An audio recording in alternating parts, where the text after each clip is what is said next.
All right. We live once again, family. Y'all already know what time it is. The hardest and rawest commentary on the planet. Political, international, national, local. We dropping it down for the family. At the very last minute, 11th hour, there has been a ceasefire agreement between the United States, Israel, and Iran. They found a way to, I think, you had Pakistan, you had other nations that stepped in and because it was looking real ugly for a minute. You see, it was looking real ugly for a minute. Donald Trump was talking about, man, just blowing goddamn Iran off the map. Say they're gonna take it off the damn map. And so people was nervous about that because you know what I'm saying. They saying the man is unhinged. They saying the man is crazy, and so but there is and from my understanding, they will be allowing ships to come through the Strait of Hormuz. You understand Hormuz? You see what I'm saying? So we'll see how that go. You see, we'll see how that go. But I tell you what, a lot of people was nervous. We seen a lot of Iranians supposedly went to the power plants and was standing around the power plants to protect the power plants. And so they felt, I mean, they must have took it serious. It was, if Donald Trump was calling bluff, he called a damn bluff because they went out there to stand around them damn nuclear plants.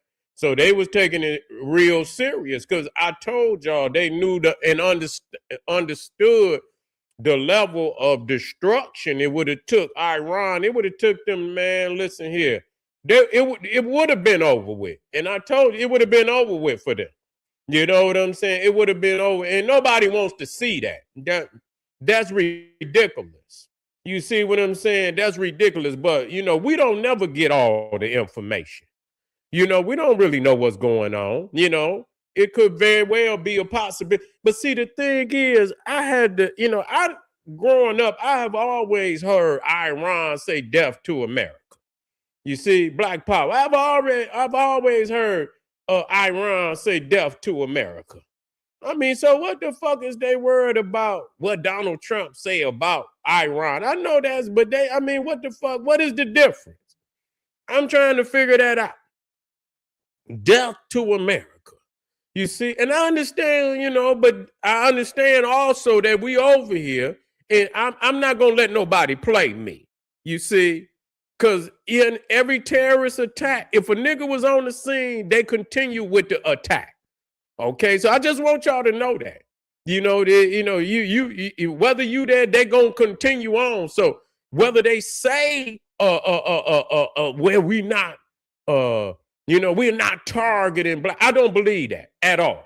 I don't believe, see this, understand they also say that the Iranians are master negotiators, which means you could talk a whole lot of bullshit.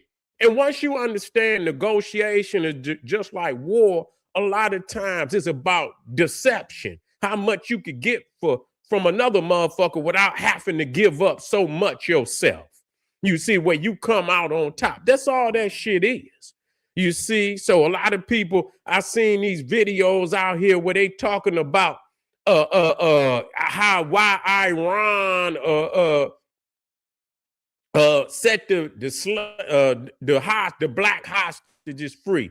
Nigga, that's all strategic. They didn't give a goddamn about them people. Iran been having slavery, goddamn it, since the purge. They've been enslaving black people for the last 1,000 goddamn years. I mean, goddamn. I mean, come on now. This is what I'm talking about. Weak because we so busy looking for somebody else to big up and pretend. That's just like niggas say, oh man, he not like all other white people. When you get a nigga to say something like, oh, he's not like she's not like all other white people. She cool. He's cool. That's what y'all doing with them Iranians. Get out my face with that. You see what I'm saying? They all the same. That's just the truth of the matter, you know? And so you rather go whine and shit about, I wouldn't give a damn. You understand what I'm saying? They lacing all that death and destruction. If it ain't Iran, it's Saudi Arabia. If it ain't Saudi Arabia, it's United Arab Emirates, it's Oman, is all of them are lacing them jihadists in Africa. All of them. And if it ain't the ones outside of Africa, it's the ones in control in Africa, the ones in Egypt, the ones in Libya, the ones in Algeria. All of them is Tunisia. You see, I got all type of video and I put them all in a playlist to show you that I've been talking about this for a long time. Okay, I've been talking about the jihadists because nobody else was talking about it, and nobody is talking about it now for real. Sudan is like one of the worst battlefields on the planet. We talking about, man, just death and destruction all through goddamn Sudan. Nobody even mentions it. But soon as something get ready to happen to Iran, you niggas out there whining and crying and y'all don't speak up for nothing because now y'all on some movement where y'all don't even connect with Africa. But you will go connect with a goddamn Iranian or a damn Palestinian. Man, I don't understand what's wrong with you niggas. You see, I don't understand what's wrong with you and never will. And I would never agree to nothing like what you talking about. You see what I'm saying? And so, yeah, we have to look at the atomic bombs that they've been dropping on Africa. You see, when you talk about Boko Haram over there, I think they with ISIS. They with ISIS. You see, I think they be a ISIS affiliate, Boko Haram. You know, and Al Qaeda and all in it. I seen where they went over to Mali and just destroyed Mali. I say, wow. Man, they went into all the ancient, the things. I couldn't believe it.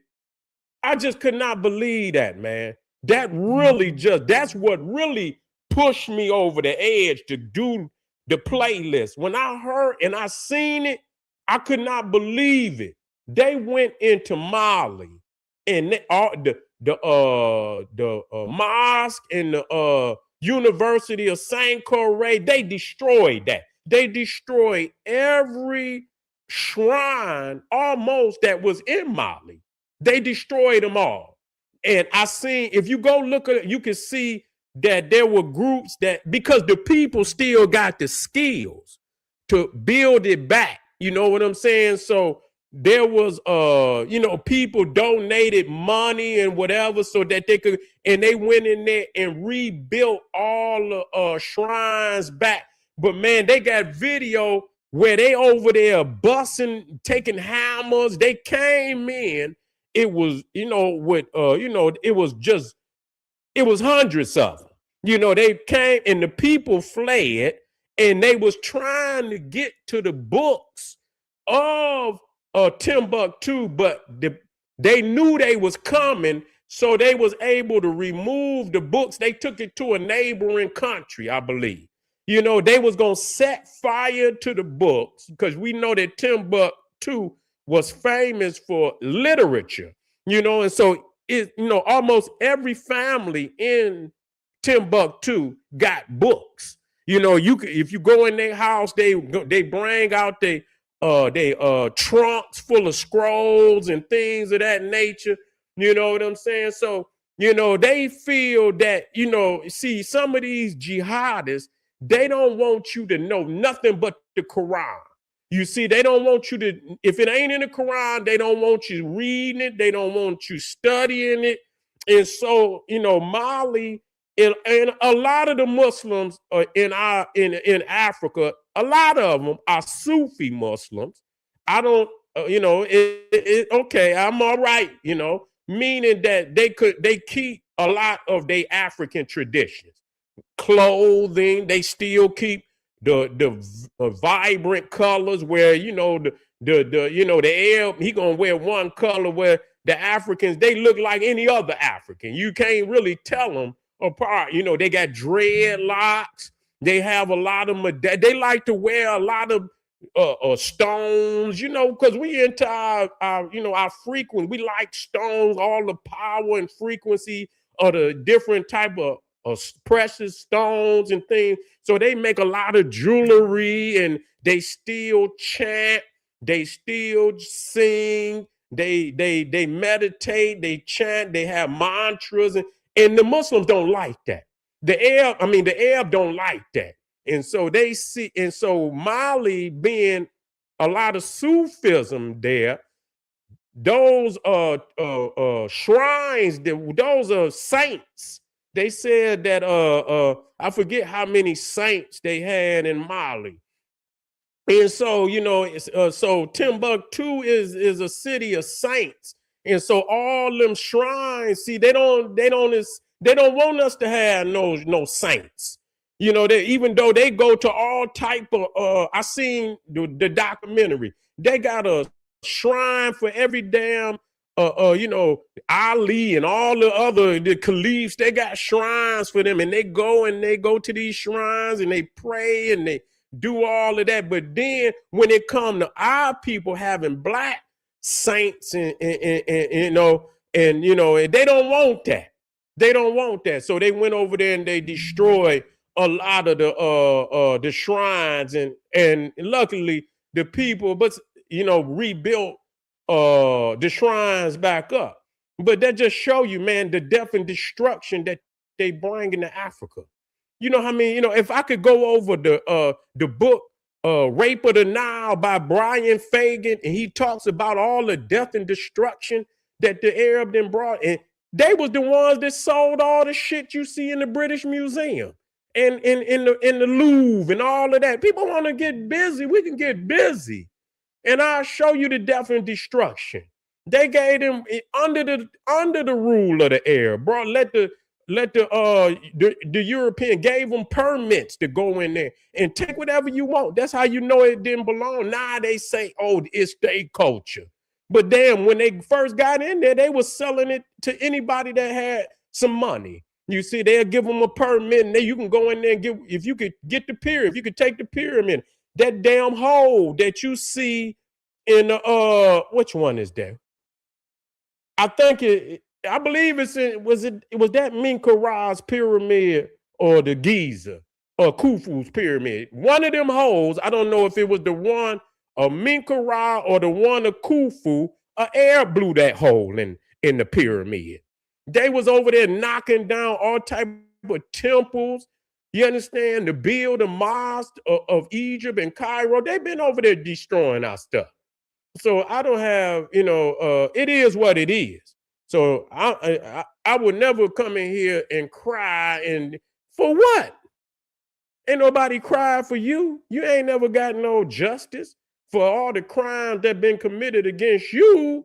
So, but that don't mean that we pray for death and destruction, but we do pray to overcome and regain control and power over our land and our existence. We do that. You see what I'm saying? But we can't pray for people not dropping nuclear bombs on the planet, and that's going to destroy the planet. So we still got to we still got to be in alignment and frequency, where no death and destruction come to this planet. You see what I'm saying? So, but anyway, United States and Israel agreed to a 2-week Iran ceasefire, and so maybe they can get up out of this shit. Maybe they can. You see, but that ain't got nothing to do with you and me. You know what I'm saying? We got to understand that if we don't get our shit together, somebody gonna be threatening our ass, that they're gonna drop something on our ass. You keep sitting back sitting on your hands idle when you need to be getting busy trying to establish some nationality and some self-defense and some structure to this community. So we are in preparation for anything like that. You know what I'm saying? And that we are ready to face anything and be successful in it in the coming future. This is what we should be doing. This is what we must do if we're going to survive on this planet. Appreciate y'all, family. Get over to Patreon. Don't you hesitate. We got some links out there in the chat. Let me put that up there.